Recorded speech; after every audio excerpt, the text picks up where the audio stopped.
सोनू निगम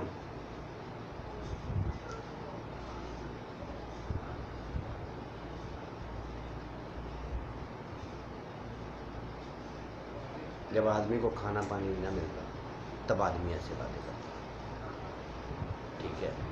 जब तुम्हें कोई गाना गाने को नहीं मिल रहा तुम इस तरह की बात कर रहे हो। अगर गाना गाने को मिलता तो तुम इस तरह की बात नहीं करते। जब तुम्हारा नाम शोहरत सब ख़त्म हो रहा है तब तुमने अपनी पब्लिसिटी के लिए इस तरह की बात की अज़ान के बारे में।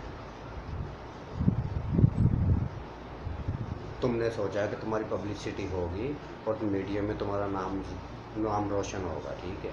मगर देखो तुम्हारे ही लोग कुत्ते की तस्वीर बना के फेसबुक पे चढ़ा रहे। तुम्हारे ही लोग, हिंदू लोग इस चीज़ के ख़िलाफ़ है और तू